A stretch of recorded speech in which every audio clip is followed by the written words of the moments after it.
Hello दोस्तों, आप सभी का बहुत बहुत हार्दिक अभिनंदन, स्वागत है। एसएससी जीडी एग्ज़ाम 2025 के लिए मेरे साथीगण, अंतिम दिन अंतिम प्रहार यानी कि 4 तारीख से आपके एसएससी जीडी का एग्ज़ाम शुरू होने वाला है। तो यकीनन दोस्तों, आज आप सभी के बीच मॉक टेस्ट नंबर 1 चर्चा करते हैं और सारे के सारे दोस्त आपके एसएससी जीडी में क्वेश्चन पूछा गया था। तो दोस्तों आइए एक बार अपने आप को भी जांच लीजिए इस क्लास से। तो आइए टाइम को वेस्ट ना करते हुए दोस्तों पहला क्वेश्चन देखते हैं कि आपके एग्जाम में एसएससी जीडी में किस प्रकार से क्वेश्चन पूछा गया था। मेरे साथीगण, पहला क्वेश्चन है कि डैश के फिल्म जो कि देवदास के प्रसिद्ध गीत यानी कि काहे छेड़ मोहे और बाजीराव मस्तानी के गीत यानी कि मोहे रंग दे लाल को कोरियोग्राफर किसने किया गया था। तो बेसिकली इस क्वेश्चन का आंसर आ जाएगा पंडित बिरजू महाराज के द्वारा। काहे छेड़ मोहे और बाजीराव मस्तानी के जो गीत है ना, मोहे रंग दे लाल, उनका दोनों का कोरियोग्राफर बेसिकली आपके पंडित बिरजू महाराज जी के द्वारा किया गया था। और दोस्तों ये आपके दोनों इंपॉर्टेंट है, मोहे रंग दे लाल और साथ ही काहे छेड़ मोहे, आपको याद रखना साथीगण। अगर मैं बात करूं जो पंडित बिरजू महाराज है ना, सो बेसिकली कथक शास्त्रीय नृत्य से संबंधित है। और बेसिकली कथक आपके उत्तर भारत में मनाया जाता है, जो कि उत्तर प्रदेश में मनाया जाता है। आपके एग्जाम के लिए बहुत इंपॉर्टेंट है। अगर मैं बात करूं साथीगण, जितने भी आपके पंडित से संबंधित, चाहे पंडित बिरजू महाराज हो, चाहे लच्छू महाराज हो, चाहे सितारा देवी हो, ये सारे के सारे बड़े बड़े नाम आपके कथक से संबंधित है और बहुत आपके एसएससी जीडी में इंपॉर्टेंट बनता है। इन सभी नामों का आपके एग्जाम में क्वेश्चन पूछा जाता है। साथीगण, आपके एग्जाम में रुक्मणी देव अरुंडेल बहुत इंपॉर्टेंट है, जो बेसिकली आपके भरतनाट्यम से संबंधित है। आपको याद रखना है ना, रुक्मणी देव अरुंडेल आपकी बेसिकली भरतनाट्यम से संबंधित है, आपको याद रखना है। केलुचरण महापात्रा दोस्तों आपके ओडिसी से संबंधित है और इस पॉइंट को भी याद रखिएगा, आपके एग्जाम में ओडिसी से पूछा जाता है केलुचरण महापात्रा। और साथ ही दोस्तों संयुक्त पानीगरई, ये दो नाम बहुत बड़े बड़े नाम है। तो आप सभी मेरे साथीगण से एक ही रिक्वेस्ट है दोस्तों, आप सभी को अगर क्लास अच्छा लगे ना, तो प्लीज़ मेरे दोस्तों इस वीडियो को जरूर लाइक करना है ना। तो साथीगण अगला क्वेश्चन देखते हैं। अगला क्वेश्चन है कि जो मिताली राज है ना, निम्नलिखित में से कौन सा खिलाड़ी से संबंधित है। तो बेसिकली क्रिकेट से आपके मिताली राज संबंधित है। हमेशा आप सबसे मेरे रिक्वेस्ट, आप सबसे एक ही कहना चाहता हूँ कि 2024 में जितने भी ओलंपिक, चाहे पैरा ओलंपिक चाहे ओलंपिक, मेरे साथीगण उनसे संबंधित खेल और उनसे संबंधित खिलाड़ी मैं आपको लिख के दे रहा हूं दोस्तों। 2024 का आप जाके क्वेश्चन उठा लीजिएगा, स्पोर्ट्स से संबंधित अधिकतर क्वेश्चन केवल खेल और खिलाड़ी से क्वेश्चन पूछा गया। तो आपके एसएससी जीडी में भी बहुत इंपॉर्टेंट है आपके ओलंपिक से संबंधित खिलाड़ी पूछे जाने की, इसलिए दोस्तों आपको याद रखना है। साथीगण अगर आपके क्रिकेट से मैं बात करूं तो मिताली राज बेसिकली क्रिकेट से संबंधित है और साथ ही स्मृति मंधाना भी बेसिकली क्रिकेट से संबंधित है। क्रिकेट से दोस्तों एक जो कि शब्दावली बहुत इंपॉर्टेंट है, पॉपिंग क्रीज, आपके एसएससी जीडी में इस क्वेश्चन को पूछा गया था 2024 और 2023 में। तो मैं उम्मीद करता हूं दोस्तों ये क्वेश्चन भी आपको याद रखना है कि पॉपिंग क्रीज बेसिकली आपके क्रिकेट से संबंधित है और इस पॉइंट को याद रखिएगा। अगर मैं अगला क्वेश्चन की बात करूं साथीगण, तो अगला क्वेश्चन है कि टेबल टेनिस में प्रत्येक खेल में कितने अंक होते हैं। तो बेसिकली इस क्वेश्चन का आंसर आ जाएगा कि 11 अंक आपके टेबल टेनिस में होता है। साथीगण इस क्लास के माध्यम से मैं आपको आज जितने भी, चाहे खिलाड़ी हो या खेल हो, कितने खेल खेलते हैं खिलाड़ी में, आइए बात करते हैं। साथीगण अगर मैं बात करता हूं कि बेसबॉल से संबंधित, तो बेसबॉल में आपके दोस्तों 9 खिलाड़ी खेलता है, आपको याद रखना है। अगर साथीगण मैं बास्केटबॉल की बात करूं तो 5 खिलाड़ी खेलता है, आपको याद रखना है। अगर मैं बात करूं दोस्तों कबड्डी में 7 खिलाड़ी खेलता है, आपको याद रखना है। अगर मैं रग्बी फुटबॉल की बात करूं साथीगण तो 15 खिलाड़ी खेलता है। आप जाके दोस्तों क्वेश्चन उठा लीजिएगा, अगर आपके एग्जाम में खेल और उनसे खिलाड़ी कितना खेलता है हमेशा क्वेश्चन पूछा जाता है। मैं उम्मीद करता हूं दोस्तों ये सारा का सारा दोस्तों आपको क्वेश्चन बहुत अच्छा लगता होगा दोस्तों। और यकीनन मैं आप सभी के लिए दोस्तों जितने भी क्वेश्चन हैं एक एक करके ओरिएंटेड क्वेश्चन आपके एसएससी जीडी में क्या क्या क्वेश्चन पूछे जा सकते हैं, मैं दोस्तों शिद्दत से लाया हूँ दोस्तों, है ना। अगला क्वेश्चन दोस्तों कि देनदारियों के बारे में निम्नलिखित कथनों को पढ़िए। तो बेसिकली बोल रहा है कि किसी भी फॉर्म के लिए देनदारियां उनके उसके ऋण या उस पर दूसरों का बकाया है। दूसरा पॉइंट बोल रहा है कि एक बैंक के लिए मुख्य देनदारियां वह जमा राशि है जो लोग बैंक के पास रखते हैं। उसमें से दोस्तों आपको सही कथन पहचान करना है। तो बेसिकली दोस्तों ये दोनों के दोनों ऑप्शन आपके सही हैं। और मेरे साथीगण आप सभी को ये क्वेश्चन नहीं पता होगा दोस्तों, लेकिन मेरा एक ही काम है दोस्तों, मैं ऐसा भी क्वेश्चन लाऊंगा ना जो आपके एसएससी जीडी में क्वेश्चन पूछा गया है और पूरा उम्मीद है दोस्तों आपके एग्ज़ाम में भी क्वेश्चन पूछे जाने की। तो प्लीज़ दोस्तों आप सबसे रिक्वेस्ट है, अगर आपको क्वेश्चन नहीं आता तो प्लीज़ दोस्तों स्क्रीनशॉट मार के क्लास खत्म हो जाए ना, एक बार आप उसे जरूर रिवीजन करना। अगला क्वेश्चन है, भारतीय खिलाड़ी जसप्रीत बुमराह निम्नलिखित में से कौन खेल से संबंधित है? तो आपकी क्रिकेट से जसप्रीत बुमराह संबंधित है। बेसिकली दोस्तों कभी कभी हम जब एग्जाम देना जाते हैं ना, तो उनमें से 2 से 5 क्वेश्चन बहुत सिंपल भी आता है, जिसमें से ये भी क्वेश्चन बहुत सिंपल है। अधिक से मेरे साथीगण इस क्वेश्चन को आप सही करके आओगे, है ना। अगर मैं अगला क्वेश्चन की बात करूं कि निम्नलिखित में से कौन सा राज्य यानी कि डांडिया रास नृत्य से प्रसिद्ध है? तो बेसिकली दूसरों गुजरात में आपके डांडिया रास नृत्य बहुत उत्सव मतलब बहुत इंपॉर्टेंट है। हमेशा आपके चाहे गुजरात हो, चाहे उड़ीसा हो, चाहे केरल हो, चाहे बिहार हो, उनसे क्वेश्चन पूछा जाता है। अगर साथीगण मैं बात करूं कि आपके जो बिहार से संबंधित कुछ इम्पोर्टेंट अगर मैं बात करूं नृत्य से, तो दोस्तों आपके विदेशिया बहुत इंपॉर्टेंट है दोस्तों, धोबिया बहुत इंपॉर्टेंट है। बेसिकली विदेशिया और धोबिया आपके बिहार के लिए इंपॉर्टेंट नृत्य है। इस पॉइंट को याद रखिएगा, आपके एग्जाम के लिए इंपॉर्टेंट है। अगर साथीगण मैं अगला क्वेश्चन की बात करूं तो अगला क्वेश्चन आपके एसएससी जीडी में पूछा गया था कि जो भारत की संविधान सभा का चुनाव बेसिकली कब हुआ था? तो इस क्वेश्चन का आंसर आ जाएगा जुलाई 1946 में संविधान सभा का चुनाव हुआ था। आपके एग्जाम में संविधान सभा से क्वेश्चन बहुत पूछा जाता है। संविधान सभा किसके कहने पर संविधान सभा बनाया गया था? तो कैबिनेट मिशन के कहने पर बनाया गया था, जो 1946 में इनका यानी कि गठन किया गया था। इस पॉइंट को याद रखिएगा, आपके एसएससी जीडी में एक क्वेश्चन पूछा गया था।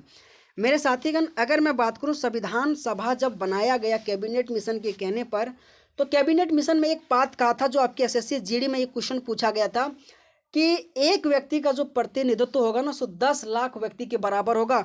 और इस पॉइंट मेरे साथीगण आप नोट कर लीजिएगा, अगर क्वेश्चन इंपॉर्टेंट ना बने ना तो फिर मेरे को कहना। साथीगण अगर मैं बात करूं संविधान सभा के अध्यक्ष के रूप में, तो राजेंद्र प्रसाद को बनाया गया था। जो दूसरे बैठक यानी कि 9 दिसंबर 1946 को पहला बैठक हुआ था, और साथ ही दोस्तों आपके जो 11 दिसंबर 1946 को जब दूसरा बैठक हुआ था ना, उसमें अध्यक्ष के रूप में डॉक्टर राजेंद्र प्रसाद जी को बनाया गया था। और जब पहला बैठक हुआ था आपके 9 दिसंबर 1946 को, उसमें आपके सच्चिदानंद सिन्हा को अस्थायी के रूप में अध्यक्ष बनाया गया था। ये दोनों के दोनों पॉइंट आपको याद रखना, आपके एग्जाम के लिए बहुत इंपॉर्टेंट है। अगला क्वेश्चन मेरे साथीगण कि निम्नलिखित में से किस भारतीय पंचवर्षीय योजना का उद्देश्य भोजन, कार्य और उत्पादकता पर ध्यान केंद्रित करते हुए खाद्यान्न उत्पादन में तेजी लाना, रोजगार के अवसर बढ़ाना और उत्पादकता को बढ़ाना? बेसिकली इस क्वेश्चन का आंसर आ जाएगा जो 7वां पंचवर्षीय योजना ना, उन्हीं में कहा गया था कि जो खाद्यान्न उत्पादन है ना, उनको तेजी से लाना है, रोजगार को अवसर को बढ़ाना है, उत्पादन को बढ़ाना है। तो ये क्वेश्चन आपके एग्जाम में बहुत इंपॉर्टेंट बनता है दोस्तों। आपके एग्जाम में हमेशा क्वेश्चन पूछा जाता है पंचवर्षीय योजना से। अगर मैं बात करूं साथीगण फर्स्ट पंचवर्षीय योजना से एक क्वेश्चन पूछा जाता है, जो शायद ही मेरे साथीगण को पता होगा कि पहली पंचवर्षीय योजना खत्म होने से पहले 5 आईआईटी का स्थापना किया गया था। मेरे दोस्तों अगर इस क्वेश्चन का पता होगा ना, तो प्लीज़ एक बार आप कमेंट कीजिएगा कि पहली पंचवर्षीय योजना जब खत्म हो रहा था ना, उसी समय 5 आईआईटी की स्थापना किया गया था, जो आपके एसएससी जीडी में ये क्वेश्चन पूछा गया था। और पहली पंचवर्षीय योजना बेसिकली 1951 से 56 के बीच में आपकी बेसिकली कृषि पे आधारित था दोस्तों, जो आपके हैरड डॉमर मॉडल पे आधारित था। साथ ही दोस्तों अगर मैं थर्ड पंचवर्षीय योजना की बात करूं, इनसे इसलिए क्वेश्चन पूछा जाता दोस्तों क्योंकि ये ऐसा पंचवर्षीय योजना रहा था कि सबसे विफल अगर मैं पंचवर्षीय योजना की बात करूं तो वो तीसरा पंचवर्षीय योजना था। और बहुत इंपॉर्टेंट इससे क्वेश्चन बनता जो 61 से लेकर 66 के बीच में चला था। उसी दोस्तों अगर मैं बात करूं जो 5वां पंचवर्षीय योजना हो ना, ये इसलिए इंपॉर्टेंट बनता है क्योंकि इसमें गरीबी हटाओ और आत्मनिर्भरता योजना लाया गया था। इसलिए ये 3 और ये 5 दोनों पंचवर्षीय योजना आपके एसएससी जीडी के लिए बहुत इंपॉर्टेंट रोल अदा करता है।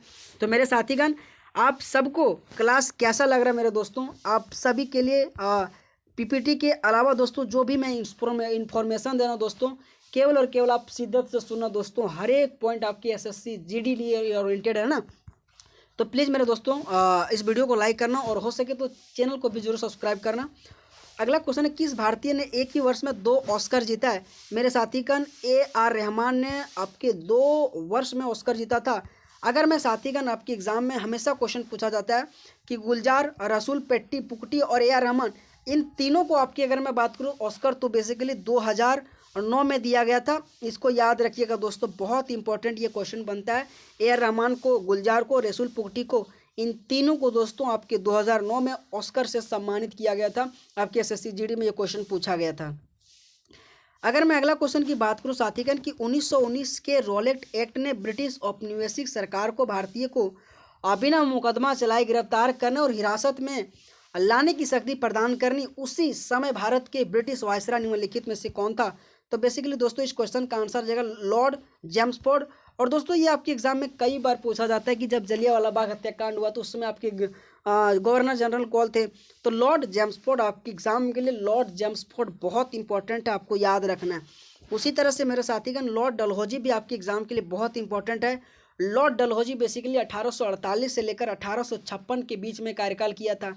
अगर मैं साथीगण बात करूं कि लॉर्ड डलहौजी ने दोस्तों हड़प नीति यानी उसे व्यापक सिद्धांत जो कि चलाया था, ये भी क्वेश्चन पूछा जाता है। अगर मैं बात करूं लॉर्ड डलहौजी ने 1848 में जो कि सतारा को पहला राज्य हड़प लिया था, ये भी इंपॉर्टेंट आपके एग्जाम में क्वेश्चन पूछा जाता है ना। दूसरा इंपॉर्टेंट इनसे ये क्वेश्चन पूछा जाता है कि लॉर्ड डलहौजी ने आपके अवध को कुशासन के आरोप लगाकर 1856 में हड़पा था। ये सारे के सारे इंपॉर्टेंट दोस्तों इन्फॉर्मेशन आपके एसएससी जीडी में क्वेश्चन पूछा गया था। मैं उम्मीद करता हूँ दोस्तों ये सारे के सारे क्वेश्चन आपको बहुत अच्छा लगता होगा, इनका एक्सप्लेनेशन भी बहुत अच्छा लगता होगा। और जो भी क्वेश्चन मैं पीपीटी के माध्यम से लाता हूँ दोस्तों, ये आप सभी के लिए ओरिएंटेड क्वेश्चन है। अगला क्वेश्चन, निम्नलिखित में से कौन सी जनजाति रैंगकर उत्सव मनाती है? तो बेसिकली जो करबी जनजाति है ना, आपकी बेसिकली रैंकर उत्सव मनाता है। और इस पॉइंट को याद रखिएगा, हमेशा आपके जनजाति से आपके फेस्टिवल बहुत इंपॉर्टेंट क्वेश्चन बनता है और आपको शायद दोस्तों आपको इस तरह से क्वेश्चन पढ़ के जाना है। अगला क्वेश्चन है कि भारत में गरीब रेखा आमतौर पर किससे कैसे निर्धारित किया जाता है? तो बेसिकली आय और उपभोग का जो स्तर के माध्यम से ही भारत में गरीब रेखा जो कि निर्धारित किया जाता है। इस क्वेश्चन को आपको ध्यान देना है। अगला क्वेश्चन दोस्तों कि पुरापाषाण काल जो कि विस्तार 2 मिलियन वर्ष पूर्व से लेकर लगभग 12,000 वर्ष पूर्व तक समय की इस लंबी अवधि को आरंभिक, मध्य और उत्तर पाषाण काल में विभाजित किया गया है। समय की यह लंबी अवधि मानव इतिहास का डैश आने की प्रतिशत कवर करता है। तो बेसिकली इस क्वेश्चन का आंसर जाएगा 99% कवर करता है। दोस्तों आप सभी को पुरापाषाण काल, नवपाषाण काल, उत्तर पाषाण काल आप सभी को पता होगा दोस्तों, लेकिन ये क्वेश्चन आप मेरे सभी दोस्तों को नहीं पता होगा। तो प्लीज़ दोस्तों इस तरीके से भी आपके एसएससी जीडी में क्वेश्चन पूछा जाता है और ये क्वेश्चन आपके 2024 में दोस्तों क्वेश्चन पूछा गया था एसएससी जीडी में। तो दोस्तों आपको उसी लेवल के भी साथ पढ़ाई करना है ताकि आपके एग्जाम में अपने आप को भी दोस्तों क्वालिफाई कर सको, है ना। अगला क्वेश्चन मेरे दोस्तों कि मनुष्य में ध्वनि वाक्य अंतर द्वारा उत्पन्न होती है, वाक्य अंतर का दूसरा नाम क्या है? तो बेसिकली कंठ। आपको याद रखना, आपके साइंस से क्वेश्चन पूछा जा सकता है। जो हमारा ध्वनि है ना, बेसिकली वाक्य यंत्र से उत्पन्न होता है और वही वाक्य यंत्र का अगर मैं दूसरा नाम पूछूं तो बेसिकली इस क्वेश्चन का आंसर आ जाएगा आपके कंठ आ जाएगा। अगला क्वेश्चन मेरे साथीगण कि भारत में हरित क्रांति के बारे में निम्नलिखित कथनों को पढ़िए। यह हरित क्रांति दूसरी पंचवर्षीय योजना के दौरान भारत के भूखमरी संकट को दूर करने के लिए शुरू किया गया था। दोस्तों इस क्वेश्चन को जो कि बहुत करेक्ट बोल रहा है, सही आंसर है। दूसरा बोल रहा है कि इसके दीर्घकालिक उद्देश्य में ग्रामीण विकास, औद्योगिक विकास, अवसंरचना, कच्चे माल आदि पर आधारित समग्र कृषि आधुनिकीकरण शामिल था। यानी कि दोस्तों ये दोनों के दोनों पॉइंट आपके इस हरित क्रांति से मेल खाता है, बहुत इंपॉर्टेंट है। दोस्तों आपके एसएससी जीडी 2024 में हरित क्रांति से कम दोस्तों 20 से 25 क्वेश्चन पूछा गया था। मैंने एक दोस्तों हरित क्रांति से क्वेश्चन, पूरे जितने भी क्वेश्चन आपके एसएससी जीडी 2024 में पूछा गया है, मैंने 30 से 35 क्वेश्चन एक ही क्लास में इसी वीडियो सेक्शन में आपकी प्लेलिस्ट बना दिया गया। दोस्तों आप जाके देख लीजिएगा, जितने भी हरित क्रांति से क्वेश्चन पूछा गया था मैंने उसमें सारा का सारा आपको सॉल्यूशन करवा दिया हूँ, है ना। मैं उम्मीद करता हूँ दोस्तों आप जाके जरूर देख लेना। अगला क्वेश्चन है भारतीय संविधान के निम्नलिखित में से कौन सा अनुच्छेद में राज्यपाल द्वारा शपथ अथवा प्रतिज्ञान का उल्लेख है? तो बेसिकली 159 में राज्यपाल द्वारा शपथ अथवा प्रतिज्ञान का उल्लेख है। आपके एग्जाम में दोस्तों हमेशा इंपॉर्टेंट बनता है, राज्यपाल क्षमादान करेगा 161 के तहत। और दोस्तों 153 में कहा गया कि भारत का एक राज्यपाल होगा। ये दोनों के दोनों आपको पॉइंट याद रखना है, आपके एग्जाम के लिए बहुत इंपॉर्टेंट है ये तीनों आर्टिकल, है ना। तो बेसिकली ध्यान रहना है। अगर साथीगण मैं अगला क्वेश्चन की बात करूं तो अगला क्वेश्चन है कि भारत की जनगणना 2011 के अनुसार बिहार की कुल साक्षरता दर कितना है? तो 61.8%। मेरे साथीगण आप सभी को केवल भारत की साक्षरता दर, केरल की साक्षरता दर पता है दोस्तों, लो आंसर। बिहार का पूछ लिया, कहीं ना कहीं दोस्तों आपके एग्जाम में इस तरीके से पूछा जाता है। हमेशा आपको केरल का याद होता है ना, तो केरल का बेसिकली सबसे ज़्यादा राज्य है, सबसे कम बिहार का है। यूटी का अगर मैं बात करूँ तो लक्षद्वीप का आ जाएगा। तो कहीं ना कहीं दोस्तों आपको इस तरीके से भी क्वेश्चन आपके एग्जाम में पूछा जाता है, तो आपको याद होना बहुत ज़रूरी मेरे दोस्तों। अगला क्वेश्चन, द्वितीय क्षेत्र में सामान्यतः किस प्रकार की गतिविधियां की जाती है? तो कच्चे माल से परिष्कृत उत्पाद तैयार करना बेसिकली द्वितीय क्षेत्र के अंतर्गत आता है। हमेशा आपके पहला क्षेत्र, द्वितीय क्षेत्र, तृतीय क्षेत्र से क्वेश्चन पूछा जाता है। अगला क्वेश्चन है कि भारतीय राजनीतिक व्यवस्था को अक्सर एक मजबूत एकात्मक पूर्वाग्रह वाली संघीय व्यवस्था के रूप में वर्णित किया जाता है। कौन सी विशेषता इसे यह एकात्मक पूर्वाग्रह प्रदान करती है? तो बेसिकली एकल नागरिकता। दोस्तों आपके एग्जाम में हमेशा क्वेश्चन पूछा जाता है। सिंगल सिटीजनशिप बेसिकली आपको ये कहता है कि एकात्मक पूर्वग्रहण प्रदान करता है। और इस पॉइंट को याद रखिएगा, हमेशा आपके एग्जाम में सिंगल सिटीजनशिप क्वेश्चन पूछा जाता है कि किस देश के संविधान से लाया गया है। तो दोस्तों आपको याद रखना है, ब्रिटेन के संविधान से आपकी सिंगल सिटीजनशिप लाया गया था। आपके एग्जाम में समवर्ती सूची से क्वेश्चन पूछा जाता है कि समवर्ती सूची किस देश के संविधान से लाया गया, तो बेसिकली ऑस्ट्रेलिया के संविधान से लाया गया। तो कहीं ना कहीं दोस्तों संविधान के स्रोत से भी आपके एसएससी जीडी में क्वेश्चन पूछा जाता है। अगला क्वेश्चन है, सरकार द्वारा निर्गमित बंद पत्र खरीदो और बिक्री कहलाती है। तो इस क्वेश्चन का आंसर हो जाएगा खुले बाजार की जो प्रक्रिया होता है ना, उसी को निर्गमित बंद पत्र और खरीदो और बिक्री कहलाता है। इस पॉइंट को आपको याद रखना है मेरे साथीगण। अगला क्वेश्चन है कि कौन सा मौर्य साम्राज्य का एक दूसरा शासक है? बिंदुसार आपके दूसरा शासक है। पहला चंद्रगुप्त मौर्य, दूसरा बिंदुसार, तीसरा आपके अशोक आ जाएगा। इन तीनों का दोस्तों कार्यकाल पूछा जाता है। अगर चंद्रगुप्त मौर्य की मैं बात करूँ तो 322 से लेकर 298 बीच में। बिंदुसार की मैं बात करूँ 298 से 273 के बीच में। अशोक 200 आपके 69 से लेकर 232 तक। इन तीनों का कार्यकाल आपके एग्जाम के लिए, आपके एसएससी जीडी के लिए बहुत इंपॉर्टेंट है, साथीगण आपको याद रखना है। अगला अगर मैं क्वेश्चन की बात करूं मेरे दोस्तों, तो अगला क्वेश्चन है कि दशकीय जनगणना का संचालन किस मंत्रालय से संबंधित महापंजीयक एवं जनगणना आयुक्त के कार्यकाल द्वारा किया जाता है? तो इस क्वेश्चन का आंसर आ जाएगा गृह मंत्रालय के द्वारा जनगणना आपके जो संचालन जो है ना, बेसिकली इनके द्वारा किया जाता है। आप सभी को दोस्तों क्लास कैसा लग रहा है मेरे दोस्तों? आप सभी को अगर मेरा जितने भी एक्सप्लेन आपको कर रहा हूँ दोस्तों, अगर आपको अच्छा लग रहा है मेरा साथीगण, तो प्लीज़ आप रिव्यू जरूर देना।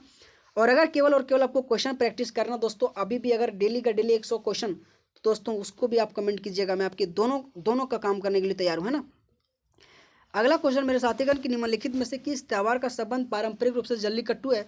तो जल्लीकट्टू पोंगल और पोंगल आपके दोस्तों 4 प्रकार से मनाया जाता है। भेंगी पोंगल आ जाएगा, अटुकल पोंगल आ जाएगा। तो कहीं ना कहीं दोस्तों पोंगल आपके तमिलनाडु में मनाया जाता है और जल्लीकट्टू भी आपके पोंगल में ही मनाया जाता है। ओणम दोस्तों 10 दिन जो कि आपके केरला में मनाया जाता है, विशु भी आपके केरला में ही मनाया जाता है। ये दोनों के दोनों आपको पॉइंट याद रखना है। अगला क्वेश्चन है कि जो बांग्लादेश का राष्ट्रीय गान है ना, अमार सोनार बांग्ला, बेसिकली किसने लिखा था? तो रविंद्रनाथ टैगोर जी के द्वारा इसको राष्ट्रीय गान लिखा था। और जो आपके बांग्लादेश से भी क्वेश्चन पूछ रहा है आपके एग्जाम में, तो कहीं ना कहीं दोस्तों आपके रविंद्रनाथ टैगोर जी बहुत इंपॉर्टेंट है। हमेशा इनसे क्वेश्चन पूछा जाता है। गौरा, चंडालिका, ये दो के दो आपके एग्जाम में बहुत इंपॉर्टेंट, इनसे क्वेश्चन पूछा जाता है। अगला क्वेश्चन है कि बास्केटबॉल के खेल क्षेत्र को निम्नलिखित में से क्या कहा जाता है? तो बेसिकली कॉर्ट कहा जाता है। बहुत इंपॉर्टेंट है, इस क्वेश्चन को आपको याद रखना है। अगर मैं अगला क्वेश्चन की बात करूं दोस्तों कि बैडमिंटन में कलाई और अगर बाहु के अचानक से तेजी से घुमाव जो एक धीमे दिखाई पड़ने वाले शॉट को एक तेज पासिंग शॉट में बदलकर प्रतिद्वंद्वित्व को आश्चर्यचकित कर देता है, जिसका इस्तेमाल मुख्य रूप से सर्व और नेट पर किया जाता है। बेसिकली उसे क्या कहा जाता है? तो उसे फ्लिप कहा जाता है ना, उसे फ्लिक कहा जाता है। और इस पॉइंट को भी आपको याद रखना है। अगला क्वेश्चन है कि भारत की 2011 जनगणना के अनुसार भारत के निम्नलिखित में से केंद्र शासित प्रदेश में लिंगानुपात सबसे अधिक है?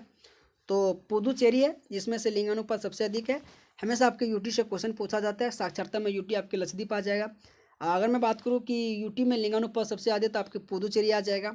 तो कहीं ना कहीं आपके यूटी से क्वेश्चन पूछा जाता है। और जनसंख्या में अगर सर्वाधिक जनसंख्या में बात करूँ तो आपकी यूटी दिल्ली आ जाएगा।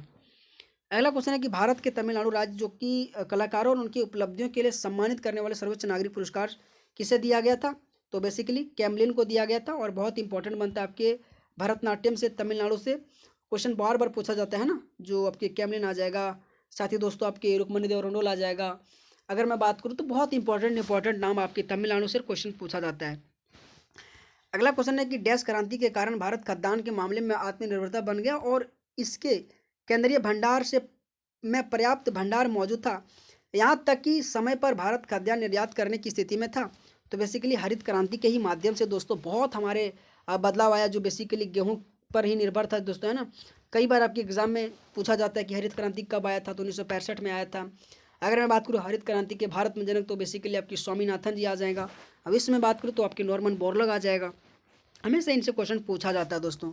अगला क्वेश्चन मेरे साथीगण की केरल की कौन सी शास्त्रीय नृत्य नाटिका अपने जीवन श्रृंगार विस्तार वेशभूषा और अतिरंजित चेहरे के भावों के लिए प्रसिद्ध है, जो अक्सर रामायण की कहानियों को विचलित करता है। तो बेसिकली कथकली बहुत इंपॉर्टेंट है दोस्तों, हमेशा इनसे इंपॉर्टेंट क्वेश्चन बनता है जो केरल से संबंधित है।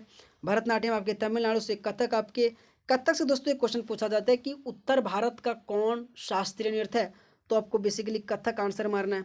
मणिपुर दोस्तों आपके मणिपुरी आ जाएगा। तो कहीं ना कहीं दोस्तों शास्त्रीय नृत्य आपके एसएससी जीडी में बहुत इंपॉर्टेंट बनता है। अगला क्वेश्चन, भारतीय संविधान के निम्नलिखित में से कौन सा भाग का संबंध संविधान संशोधन से है, तो बेसिकली भाग 20 है। और संविधान संशोधन की प्रक्रिया बेसिकली दक्षिण अफ्रीका से लाया गया था। इस पॉइंट को भी याद रखना दोस्तों, आपके एग्जाम में हमेशा इनसे क्वेश्चन पूछा जाता है। अगला क्वेश्चन दोस्तों, चार्ल्स के नियम बेसिकली क्या कहता है, तो दाब स्थित रखा जाता है। दूसरा बोलता है गैस के मोल की संख्या स्थिर रहता है। और तीसरा बोलता है कि आयतन तापमान के अनुक्रमानुपाती होता है। ये तीनों के तीनों दोस्तों आपके चार्ल्स के नियम से संबंधित है। और दोस्तों इस क्वेश्चन को आपको याद रखना है। साथ ही का अगला क्वेश्चन है कि भारत में वर्नाकुलर प्रेस अधिनियम जो कि कब पारित किया गया था, तो बेसिकली 1878 में वर्नाक्यूलर प्रेस अधिनियम पारित किया गया था। और बहुत इंपॉर्टेंट ये क्वेश्चन दोस्तों आपके एग्जाम के लिए बहुत इंपॉर्टेंट है, वर्नाकुलर प्रेस। तो साथीगण आप सबको क्लास कैसा लगा, और दोस्तों आप सभी को क्लास अच्छा लगा हो दोस्तों, तो प्लीज़ मेरे साथीगण अंतिम दिन अंतिम प्रहार के लिए दोस्तों आज मॉक टेस्ट नंबर 1 रहा। अगर आप सबका अच्छा रिव्यू रहा दोस्तों, तो मॉक टेस्ट नंबर 2, 3, 4 जब तक एग्जाम ना हो, जब 5 मॉक टेस्ट आपके लिए इसी तरह से धमाकेदार क्लास और धमाकेदार एक्सप्लेन के साथ दोस्तों मैं आपके लिए करूँगा, है ना। तो बहुत बहुत धन्यवाद दोस्तों आप सभी का, थैंक यू सो मच आप सभी मेरे साथीगण का।